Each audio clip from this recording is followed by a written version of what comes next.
Good evening and welcome to this episode of Healing the Divide. I'm Lucas, your host for tonight's episode. Tonight's episode is called Roe-v-Wade, Trump's Trojan Horse. Here at Healing the Divide we won't bring you news or politics for the sake of discussion. Our responsibility is the bigger picture. Everyone knows that Trump has been on a mission to make sure the whole country knows and gives him credit for eliminating the Supreme Court ruling known as Roe-v-Wade. Many people have asked me what my position is on abortion and abortion rights, especially since I was proudly the person responsible for the ending of something that all legal scholars, both sides, wanted and, in fact, demanded be ended.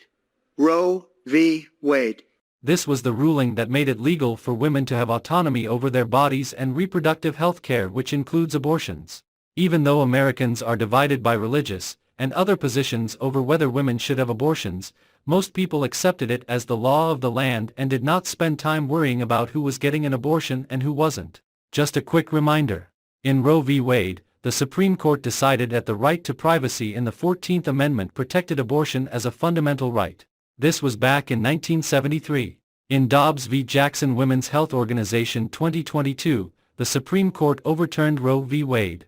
Okay, that was the backdrop to set up our bigger picture discussion. Now I want to briefly remind us of the story of the Trojan horse. The story said that the Greeks were trying to conquer a city called Troy. They sat outside the walls of the city for many years. Then they built a giant wooden horse as a tribute to the goddess Athena, and some people say as a gift to the people of Troy. Soldiers hid inside, and when the horse was brought into the city, the soldiers got out and burned the city down. This episode is intended to show that the Roe v. Wade case is Trump's Trojan horse. He is presenting one thing, but he is really using it to achieve something else. I want to thank the 6 justices, Chief Justice John Roberts, Clarence Thomas, Samuel Alito, Brett Kavanaugh, Amy Coney Barrett, and Neil Gorsuch, incredible people. Today's media has been very irresponsible in the way that it handles Donald Trump. He's constantly saying, "I killed Roe v. Wade. I did the thing to Roe v. Wade." No one asks him, "Mr. Trump, what exactly is Roe v. Wade and its circumstances?" He would never be able to articulate it. Do you see it? Trump has clearly shown that he holds no position of real value about any societal issues. A group known as the Federalist Society made the plan to get judges with anti-choice, anti-affirmative action beliefs. Trump is an idiot and nothing but a pawn who put forth the judges he was told to. Trump is selfish and only concerned about Donald Trump. He just recently started including the judges in the credit or blame for Roe v. Wade being overturned. Trump started giving the judges shout-outs as his case about presidential immunity came up for their consideration. I mean, really, think about it. All he did was nominate the judges. It was up to the Senate to vote for or against them. Then it was on them to overturn Roe v. Wade when a fake case came before them.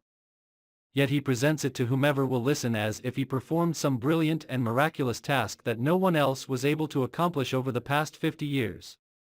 Seriously, the idea that he's stupid enough to believe he should get credit for such an accomplishment. Because for 54 years they were trying to get Roe v. Wade terminated, and I did it, and I'm proud to have done it. I rest my case. Nobody this ignorant and lost in himself should be seriously considered for President of the United States of America. Thank you for joining us. Please share our video and hit the like and subscribe buttons if you like it. Good night.